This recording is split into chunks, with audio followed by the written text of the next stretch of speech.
bagian saya ya apa yang mau tatanan dunia baru dan segala macam gitu. Ya. Oh, ya sebisanya saya jawab itu dulu ya. Tanda dua baru agar kita tidak gampang terseret pada konspirasi teori, gitu ya. Teori konspirasi dan segala macam. Kita belajar dulu dari sederhana aja. Kalau ada lomba lari, maraton, lari cepat gitulah. Apakah semua orang punya kesempatan untuk menang? Enggak.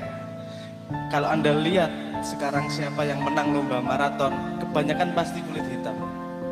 Kenapa? Karena modal dasarnya kakinya lebih panjang daripada yang lain. Kalau lihat Anda lomba renang, badannya pasti lebih panjang daripada aneh nek lebih panjang daripada kakinya orang. Maksudnya modal badannya itu lebih panjang daripada orang biasa gitu. Jadi ketika ada sebuah pertandingan, pasti ada yang cocok pada pertandingan itu dan ada yang tidak. Itu yang namanya hierarki. Ana sing pas, ana sing ora. Nah, dalam dunia ekonomi kan ada pertandingan cari duit juga. Ada pertandingan cari duit. Ono sing cen pinter golek duit. Ono cen pekok golek duit. Kalau Anda lihat distribusi, aku seneng aku ngubungi karo jomblo. Ono sing disenengi karo cewek rolas, kowe golek siji sing geleme ora. Itu kan ketidakadilan itu. Penduduk dunia sekarang 7,5, kalau nggak salah 7,53 miliar dan nggak ada satu pun yang mau sama kamu. Bisa sakit banget toh. Sedih lah gue. Sedih banget ya. Jadi maksud saya begini. Ini sudah ada penelitiannya. Kalau Anda mau cari lebih jauh, seperti meneliti jenenge. Aduh lali aku jenenge. Tapi dia meneliti dari zaman dulu. Gini, kalau ada sebuah kumpulan manusia, ada oversupply produksi melebihi kebutuhan manusianya, pasti ada yang namanya ketimpangan. Karena ada yang lebih pandai mengumpulkan dan ada yang lebih bodoh mengumpulkan. Itu pasti terjadi. Jadi yang Anda katakan kaum elit itu pasti ada dalam dunia manapun. Mau dunia lari, mau dunia bal-balan, mau dunia renang, mau dunia ekonomi, mau dunia apapun pasti ada yang seperti itu. Apakah mereka 100% jahat? Belum tentu. Kalau mau ngomong mereka berkumpul emang mau menaklukkan dunia, orang masuk akal juga mas. Gini, maksudnya gini, wong hidup bareng-bareng kok. Kalau semua orang wis mati jok dhewe tok ya iso ngopo dite. Kan gitu juga. Maksudnya, tapi orang memang kalau sudah dominasi, dia pengen mendominasi terus.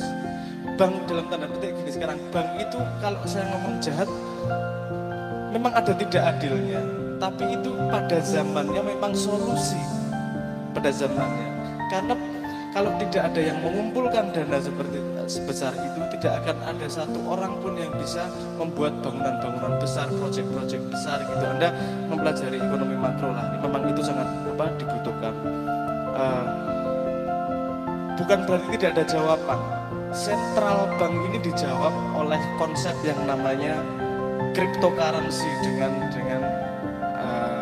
blockchain. Kalau Anda terkenalnya BTC, Bitcoin.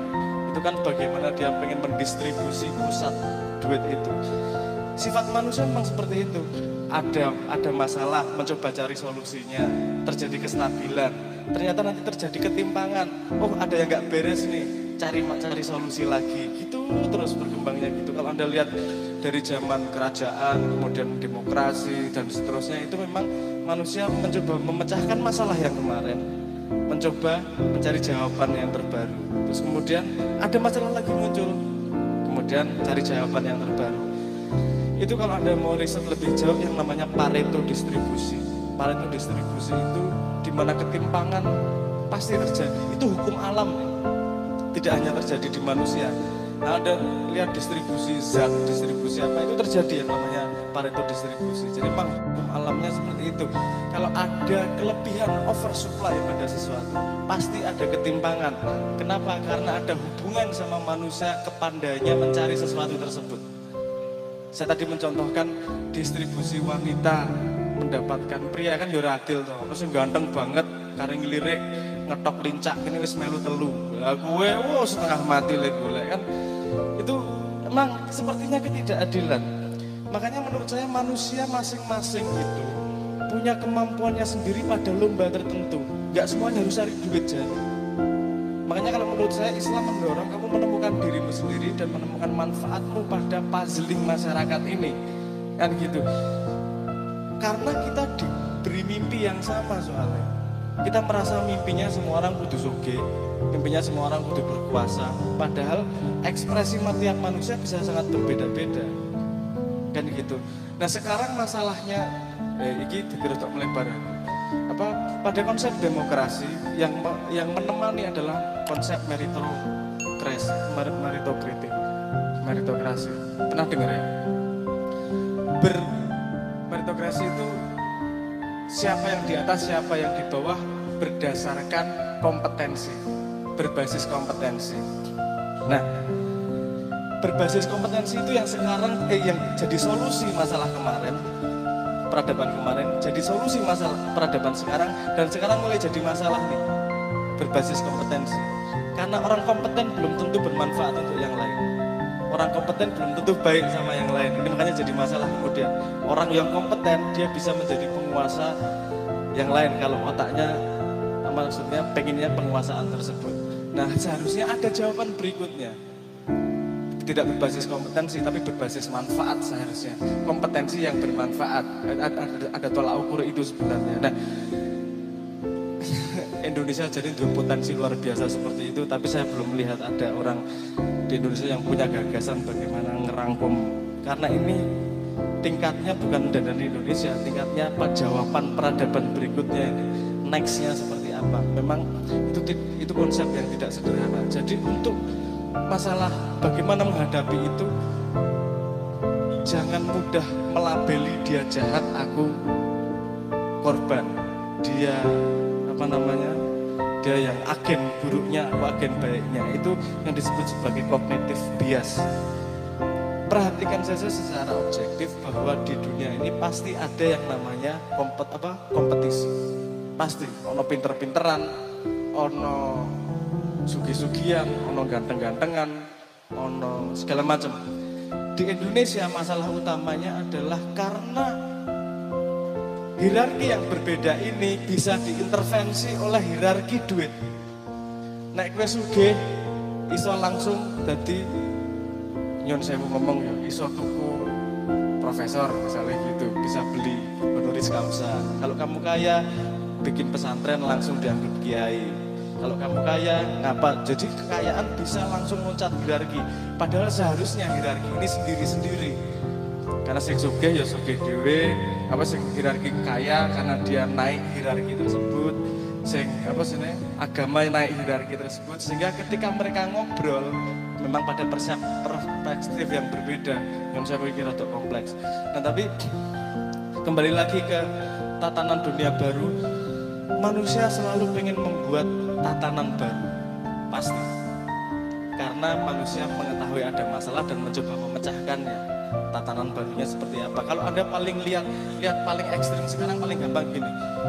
Tahun 45 dulu perangnya masih antara demokrasi sama sosialisme. Yang mana yang menang nih, sosialisme, demokrasi dan seterusnya.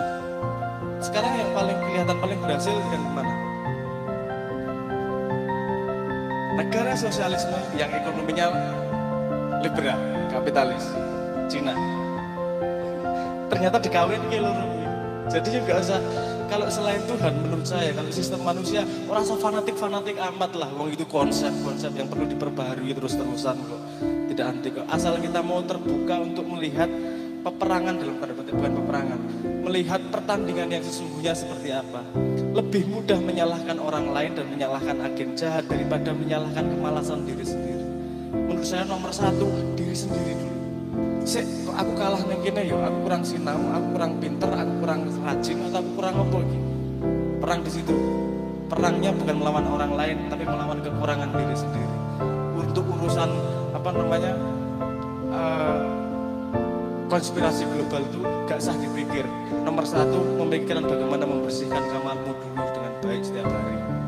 Karena saya kamarmu dhisik beres, rumahmu beres, lingkunganmu, baru ku lagu mikir global. Jodohmu dulu dibereske, latihan nek takon ora mandek neng tengah jalan bingung. Nah itu dulu dibereske, enggak masalah. Karena menurut saya kalau kamu mampu, Tuhan akan memberikan tanggung jawab itu. Sebelum Tuhan memberikan, saya paling tidak senang kalau kita mengajukan diri meminta tanggung jawab. Koyok kuat-kuat toh. Kalau kuat Tuhan pasti memberi tanggung jawab itu. Dan diberi tanggung jawab yang besar bisa ora-era naik urip. Yo gimana tak efeknya luar biasa banyaknya ya. Kamu geseh sedikit efeknya besarnya segitu goyangnya ya.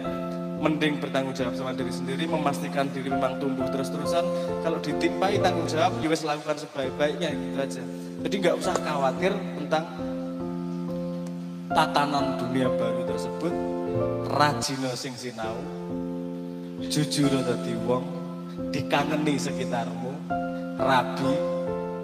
Guys, itu tadi nyeneng ke wong tua. Nah, itu dulu aja. Nanti akan berkembang terus kasanahmu. Jadi jangan dibebani oleh hal-hal yang memang tidak bisa kamu handle, tidak bisa kamu pahami. Ngono ya. Bahwa keuangan itu tadi, ya saya juga paham itu semua yang Anda ceritakan. Tapi lagi-lagi kita mau ngobrol kayak apa di sini cemoet juga tidak bisa merubah apa-apa toh. Nah, mending asah gergajinya, asah dirimu sampai tajam. Ketika dibutuhkan dia siap untuk menggergaji pohon. Ngaten nggih. Mungkin jawaban saya seperti itu.